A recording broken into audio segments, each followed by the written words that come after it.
নমস্কার বন্ধুরা, welcome to my channel spice and strength. আজ আপনাদের সঙ্গে একটি অথেন্টিক বেঙ্গলি স্টাইল কলকাতার স্ট্রিট ফুড মোগলাই পরোটার রেসিপি শেয়ার করতে চলেছি। অনুরোধ করছি আমার চ্যানেলটির পাশে থাকার জন্যে। ভালো লাগলে ভিডিওটি লাইক শেয়ার করে চ্যানেলটি সাবস্ক্রাইব করে দেবেন। এখন আমি মোগলাই পরোটা বানাতে আপনাদের যে যে উপকরণগুলো দরকার সেগুলো দেখাচ্ছি। প্রথমে পুর বানাতে আপনাদের লাগবে সর্ষের তেল, তেজপাতা, পেঁয়াজ কুচি, আদা রসুন বাটা, গরম মশলার গুঁড়ো, ধনে গুঁড়ো, জিরে গুঁড়ো, হলুদ গুঁড়ো, নুন, লঙ্কা গুঁড়ো আর মাংসের কিমা, মাটন কিমা। এরপর পরোটার জন্য লাগবে ময়দা, পেঁয়াজ কুচি, আদা কুচি, রসুন কুচি, কাঁচা লঙ্কা কুচি, ডিম আর সাদা তেল। এখন ময়দাটা মাখার জন্যে আমি ময়দার মধ্যে একটু নুন মিশিয়ে নিলাম। এবার নুনটা ময়দার সঙ্গে আমি শুকনো ভাবে ভালো করে মিশিয়ে নিলাম। তারপর এতে একটু করে জল দিয়ে ময়দাটা ভালো করে মেখে নিতে হবে। ময়দার মধ্যে জলটা এমনভাবে দিতে হবে যাতে খুব বেশিও না হয়, খুব কমও না হয়। ময়দাটা যাতে খুব শক্ত না হয় আবার খুব নরম না হয়। দেখুন এখানে আমি যেরমভাবে ঠিক ময়দাটা মেখেছি, যেন ময়দাটা ঠিক এই রকমই হয়। এরপর ময়দাটার থেকে একটু বড় বড় করে লেচি কেটে নেবেন, কারণ মোগলাইয়ের জন্যে সবসময় একটু বড় সাইজের লেচি করতে হয়। এরপর একটা পাত্রের মধ্যে খানিকটা সাদা তেল দিয়ে লেচিগুলো একটা একটা করে ওর মধ্যে রেখে দেবেন। লেচিগুলো রাখার পরে ওপর থেকেও একটু তেল ছড়িয়ে দেবেন যাতে লেচিগুলো তেলে ডুবে থাকে। আর এইভাবে এটিকে 5 থেকে 6 ঘন্টা রেস্টিংয়ে রেখে দেবেন। চলুন এবারে আমরা পুরটা বানিয়ে নিই। পুর বানানোর জন্যে প্রথমে কড়াইটা আগুনে চাপিয়ে তাতে সর্ষের তেল দিতে হবে। এরপর তেলটা গরম হলে ওর মধ্যে তেজপাতা দিতে হবে। তেজপাতা দেওয়ার কিছুক্ষণ বাদে আপনি পেঁয়াজ কুচিটা দিয়ে দিতে হবে। পেঁয়াজ কুচিটা ভালো করে নেড়ে চেড়ে গোল্ডেন হওয়া পর্যন্ত ভেজে নিতে হবে। পেঁয়াজটা যখন একটু নরম হয়ে আসবে তখন ওর মধ্যে 1 চামচ নুন দিয়ে দিতে হবে।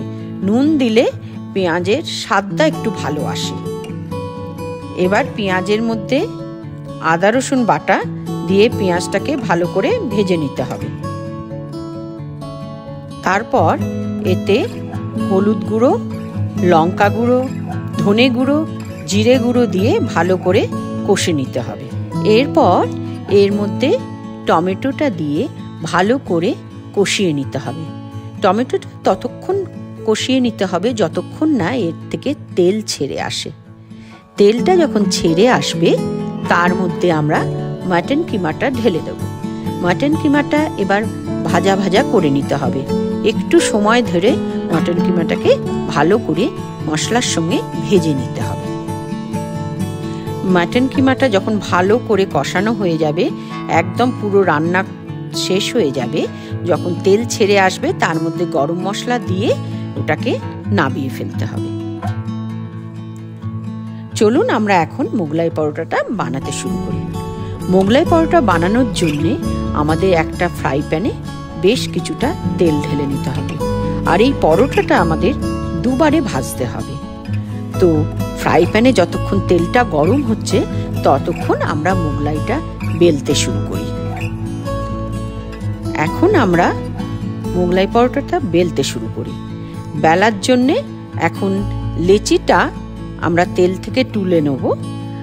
তুলে নিয়ে এবার একটু বেলনার সাহায্যে বেলে নেব। তারপর হাতে করে আপনারা ঘুরিয়ে ঘুরিয়ে ওটাকে বড় করে লেচিটাকে বেলে নিতে পারেন বা বেলনার সাহায্যেও বড় করে বেলে নিতে পারেন।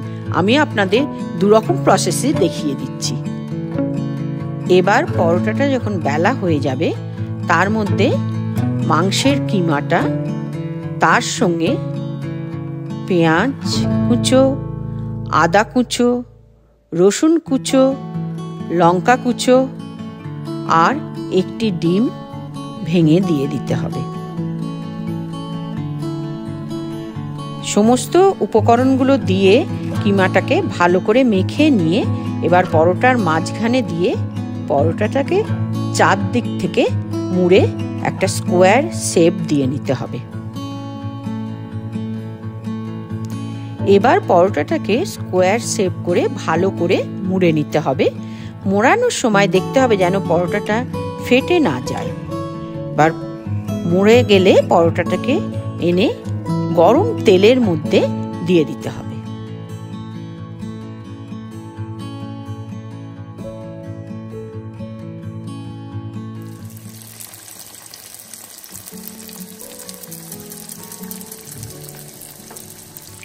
এবার গরম তেলের মধ্যে একটা পিঠ একটু হয়ে গেলে ভাজা, পরের দিকটা উল্টে দিতে হবে। এবার দুটো পিঠ যখন ভাজা হয়ে যাবে, তবে খুব লাল করে ভাজবেন না, একটু হালকা করে ভাজা হলে পরোটাটাকে তুলে পাশের আরেকটা ফ্রাই প্যানে, যেখানে কোনো তেল থাকবে না, সেই ফ্রাই প্যানের মধ্যে এই পরোটাটা দিয়ে আস্তে করে ভালো করে ভেজে নেবেন। এবার এই শুকনো ফ্রাই প্যানে দু পিঠটা ভালো করে ভেজে হালকা গোল্ডেন ব্রাউন হলে সেটাকে তুলে নেবেন অ্যান্ড মোগলাই ইজ রেডি। এবার মোগলাইটা প্লেটে সার্ভ করে তার উপরে একটু বিট নুন ছড়িয়ে সঙ্গে স্যালাড, সস আর আলুর তরকারি দিয়ে পরিবেশন করুন। আর আলুর তরকারিটা আমি আমার পরের ভিডিওতে রেসিপিটা শেয়ার করব। আলুর তরকারিটা দেখার জন্যে আমার চ্যানেলটিকে সাবস্ক্রাইব করবেন আর বেল আইকনটিকে প্রেস করবেন, তাহলে আমার চ্যানেলে যে ভিডিওগুলো আপলোড হবে আপনাদের কাছে নোটিফিকেশনটা অটোমেটিক চলে আসবে। দেখা হচ্ছে পরের ভিডিওতে। ততদিন ভালো থাকবেন, সুস্থ থাকবেন। নমস্কার।